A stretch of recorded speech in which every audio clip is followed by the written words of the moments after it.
कुंभशाम मंदिर। ये मंदिर असल में वराह मंदिर है। जब इस दुर्ग पर आक्रमणखोरों ने 3 बार अटैक किया तो इसे लूटा गया और ध्वस्त किया गया। महाराणा कुंभा ने इस मंदिर का जीर्णोद्धार किया और कुंभशाम भगवान की स्थापना की। अब ये मंदिर कुंभशाम के नाम से जाना जाता है। ये मंदिर की बाहरी और अंदरूनी नक्काशी काफ़ी अट्रैक्टिव और बहुत ही सुंदर है।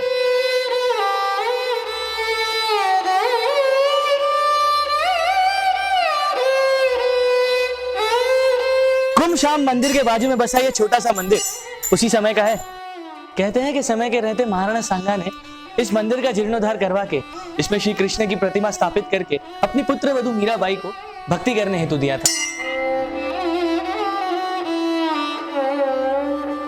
महाराणा सांगा की मृत्यु के बाद विक्रमादित्य, जो कि मीराबाई के देवर थे और भोजराज जी के छोटे भाई, उन्होंने मीराबाई को यह कहकर बहुत दुख पहुंचाया कि तुम राजघराने की बहू होकर ये लोगों के सामने भजन कीर्तन करती हो, नाच गान करती हो, ये हमारे लिए अशोभनीय है।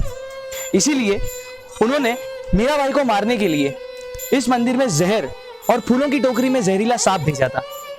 लेकिन गिरधर गोपाल की लीला तो देखिए, उन्होंने उस जहर को अमृत में बदल दिया और उस सांप को फूलों की माला में।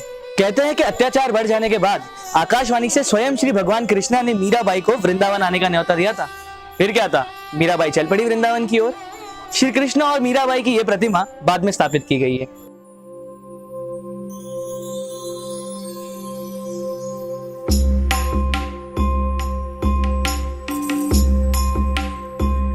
जटाशंकर मंदिर चित्तौड़ किले का इकलौता मंदिर जो हमेशा आक्रमणखोरों से बचता रहा। ये मंदिर की अंदरूनी और बाहरी सभी मूर्तियां अभी तक अखंडित और सुरक्षित है। हालांकि गुंबज टूटा हुआ है, लेकिन समय की थपाड़ से हुआ होगा। ये मंदिर किले की प्राचीर के पास और कुंभा महल की बगल में बहुत सुंदर दिख रहा है। आइए जटाशंकर महादेव के करीब से दर्शन करते हैं।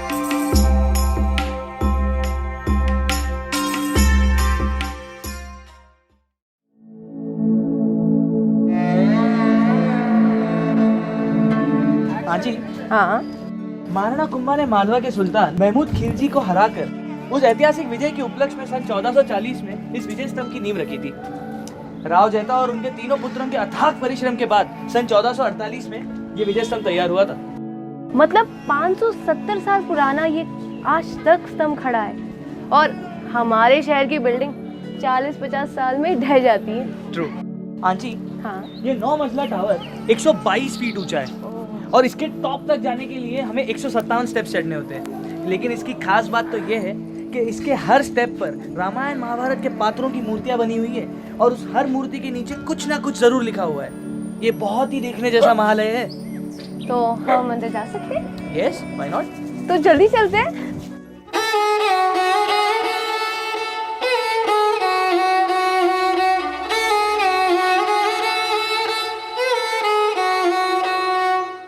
दोस्तों, क्या आप चाहते हैं कि आपके पुरखों की सांस्कृतिक विरासत आपकी अगली पीढ़ी तक भी पहुंचे? क्या आप हमारे महान पूर्वजों जैसे कि पृथ्वीराज चौहान, महाराणा प्रताप और छत्रपति शिवाजी महाराज जैसे शूरवीरों के गौरवशाली इतिहास, उनके शौर्य और बलिदान से जुड़े कई रोचक तथ्य, उनकी यशोगाथाओं, अनेकों किले और महलों को इसी तरह करीब से देखना चाहते हैं? जी हाँ दोस्तों, हम इसी तरह लेकर आते रहेंगे भारत भूमि की महान गाथाएं। अगर आप सभी को हमारा ये प्रयास अच्छा लगता है और अगर आप भी हमारी इस ऐतिहासिक जर्नी में हमारा सहयोग करना चाहते हैं तो इस आईडी पर अपनी इच्छा अनुसार कंट्रीब्यूशन दे सकते हैं। पे आईडी garvix@Baroda MP।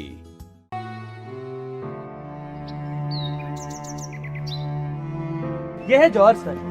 हिस्ट्री के अनुसार चित्तौड़गढ़ में 3 बार जौहर और साका हुई है। जौहर तो पता है कि जब हार निश्चित हो जाए तब सभी औरतें दुल्हन की तरह सज के अपने बच्चों के साथ जलती हुई अग्निकुंड में कूद जाती हैं ताकि दुश्मन उन्हें छू ना सके। पर साका क्या होता है?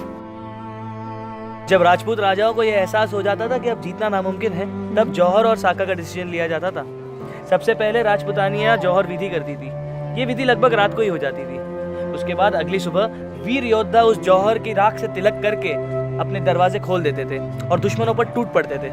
साका किए हुए नरबांकु दुश्मनों के खून की नदियां बहा देते थे और फिर वही मातृभूमि की रक्षा करते हुए वीरगति को प्राप्त हो जाते थे। इन शॉर्ट, राजपूत जब मरने मारने पे आ जाए या डू और डाई सिचुएशन पे आ जाए तो साका उसे कहा जाता था। यस, ये बहुत ही शौर्यतापूर्ण प्रथा थी और ये किसी के कहने ना कहने पर नहीं होती थी, अपने आप हो जाती थी। एंड हाँ, पॉइंट टू बी नोटेड, जौहर और साका केवल विदेशी आक्रमणकारियों के साथ युद्ध में ही हुआ है। और ये जहां हम अभी खड़े हैं ना, यही है जौहर स्थल। ये उसका उत्तर गेट है और ये उसका दक्षिण। तो सती प्रथा किसे कहते हैं? जब किसी राजा की मृत्यु हो जाती थी तब उसकी रानी उसके मृत पति के शव को गोद में लेकर चिता पर बैठती थी और उसके साथ जिंदा जल जाती थी। ओह, सुनते ही रोंगटे खड़े होने लग गए। अनु, ये क्या है?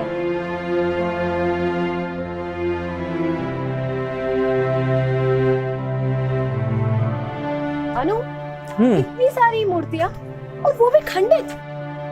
आक्रमणकारी जब युद्ध में विजय होने के बाद किले के अंदर प्रवेश करते थे तो उन्हें जली हुई चिता की राख के सिवाय कुछ भी नहीं मिलता था। फिर वो इन मंदिरों की बहुत बुरी तरीके से तोड़ फोड़ करके उन्हें विध्वंस कर देते थे। ओह, हाउ क्रूअल।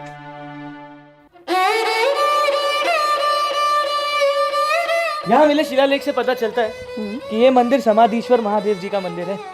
इस मंदिर का निर्माण 1011 से 1055 के बीच मालवा के राजा भोज ने करवाया था। एक और शिलालेख मिला है जो 1428 का है। इस अनुसार इस मंदिर का जीर्णोद्धार महाराणा कुंभा के पिताजी महाराणा मोकल ने करवाया था। बहुत ही प्यारा मंदिर है। चलो भोले बाबा के दर्शन कर लेते हैं। चलिए।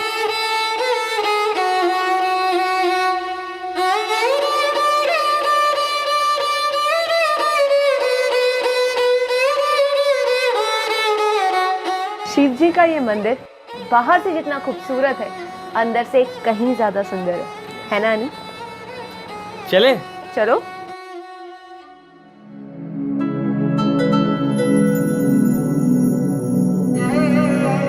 आंचल, यहाँ एक गुप्त सुरंग है। कहा जाता है कि ये सुरंग महाराणा कुंभा के महल तक जाती है, जो हमने पहले देखा था। कहा जाता है कि राजपुताने में मर्यादाओं का बहुत महत्व था, इसलिए महारानियां और राजकुमारियां इस गुप्त सुरंग से यहाँ आती थी, गौमुख कुंड में स्नान करके पूजा अर्चना करती थी और फिर इसी रास्ते से वापस महल को चली जाती थी।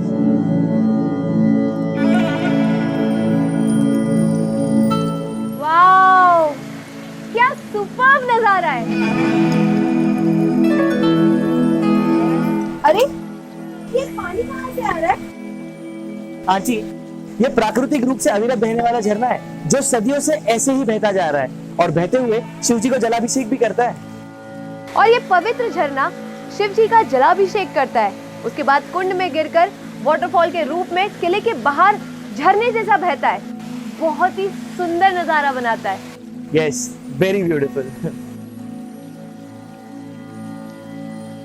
अरे ओ राजकुमारी, चलना नहीं है? हाँ। आंची, ये वो जयमल और पत्ता का महल है जिसने चित्तौड़ में हुई आखिरी लड़ाई में अकबर की सेना में कहर मचा दिया था।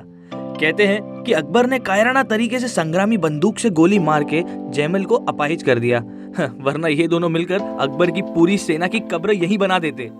सुना था इन दोनों रणबांकुओं की वीरता से अकबर इतने प्रभावित हुए थे कि उन्होंने अपनी राजधानी आगरा के दरवाजे पर जयमल और पत्ता की विशालकाय मूर्तियां लगवाई थी। यस, सही सुना है और हमें भी गर्व है इस महानायक पर।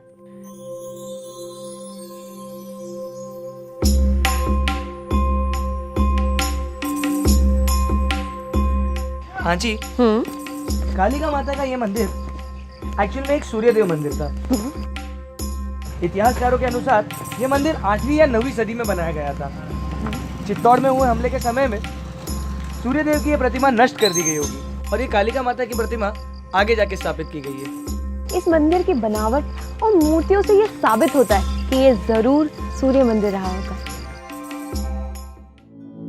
आंची, किंवदंती के अनुसार ये सूर्य कुंड से सफेद घोड़े पर सवार एक योद्धा निकलता था और वो मेवाड़ के महाराणा की सहायता करता था। लेकिन जब ये बात अकबर को पता चली तो उसने इस कुंड में गाय का रक्त डालकर इसे अपवित्र कर दिया था और तब से ये घटनाक्रम बंद हो गया था। हम सूर्य देवता से प्रार्थना करते हैं कि वे वापस आकर इस कुंड को पवित्र करें। हाँ जी, ये जो तुम गेट देख रही हो वो पद्मिनी पैलेस का मेन गेट है। रावल रतन सिंह की रानी पद्मिनी। यस, वही रानी पद्मिनी। चलो चलो।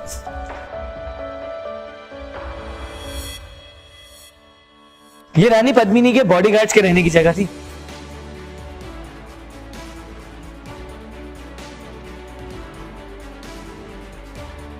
ये जरूर सा देख रही हो? हाँ। उस जमाने में दासियों को रानी सा की सेवा और खुशामद के सिवाय और कोई काम तो था नहीं, तो जब भी वो फ्री हुआ करती थी तो इस जरूके से एक दूसरे से गुफ्तगू किया करती थी। अरे अरे आची, सही अंदाजा लगाया। चलो हम भी थोड़ा गुफ्तगू छोड़ो, हमें आगे बहुत कुछ देखना बाकी है। हाँ चलो। करीब 1200 साल पुराने मेवाड़ के इतिहास में रावल रतन सिंह और रानी पद्मिनी के लिए जितने मुंह उतनी बातें।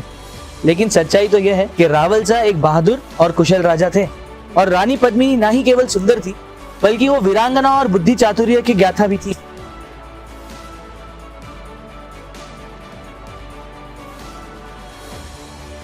कुछ लोग कहते हैं यहाँ बैठकर रावल रतन सिंह और खिलजी शतरंज खेला करते थे। अनुज, तुम्हें लगता है कि जो इतने बड़े साम्राज्य के राजा रावल शाह और एक विदेशी आक्रमणखोर और ऊपर से धर्म जुनूनी खिलजी के साथ शतरंज खेलेंगे?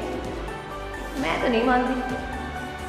कहा तो ये भी जाता है कि खिलजी ने यहाँ बैठकर आईने में रानी पद्मिनी का चेहरा देखा था।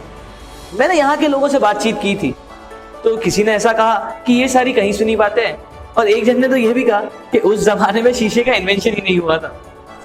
जो भी हो, हमें इस बात पर गर्व महसूस होना चाहिए कि हमारे देश में रावल रतन सिंह जैसे पराक्रमी राजा और पद्मिनी जैसी सती रानी ने जन्म लिया। बात तो सच है।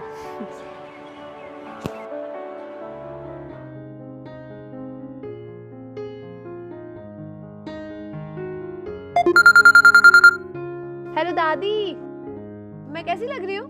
अरे वाह, मेरी बिटिया तो राजकुमारी लग रही है। तो राजकुमार कब ढूंढोगी? अरे चुप, जब देखो तब राजकुमार राजकुमार। अच्छा दादी, मैं बहुत ही सुंदर जगह पर हूँ। अच्छा, मैं आपको उसके नजारे दिखाती हूँ।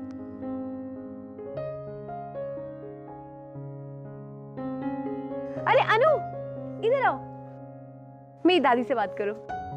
नमस्ते दादी। अच्छा तुम बात करो, मैं देख के आता हूं। अच्छा ठीक है। अरे अंजलि, वो लड़के से दूर ही रहना। अरे अजाणिया छोकरानो भरोसा ना कराए। अगर किया तो जा पड़ खाई में। ए अनुज, इधर आ।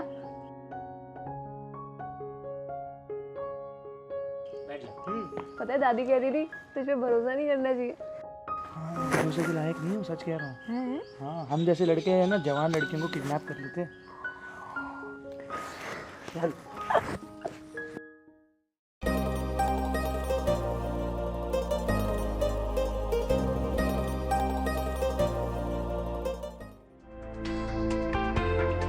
दोस्तों, अब तक हमने एक्सप्लोर किए हैं सभी सातों के बनवीर कोट, श्रृंगार चौरी, नवलखा भंडार, कुंभा महल, वराह टेम्पल, मीराबाई मंदिर, जटाशंकर मंदिर, विजय स्तंभ, जौहर स्थल, समाधीश्वर महादेव, गौमुख कुंड, जयमल और पत्ता के महल, कालिका माता मंदिर, सूर्य कुंड और Rani Padmini palace.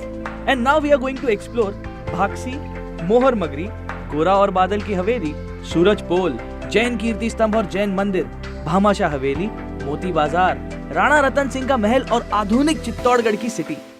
Hello friends, मैं आलोका, आपकी प्यारी सी नन्ही सी दोस्त, आप सभी दर्शकों का स्वागत करती हूँ हमारे शो में। आपको हमारा ये शो अच्छा लग रहा हो तो इसे सब्सक्राइब करना न भूलें और साथ लाइक और शेयर भी कीजिएगा ताकि हमारे देश की भव्यता, सुंदरता और विरासत को सभी देख पाएं। और हाँ, ये शो आपको कैसा लगा ये हमें जरूर बताइएगा ताकि हम इसे और बेहतर कर सकें।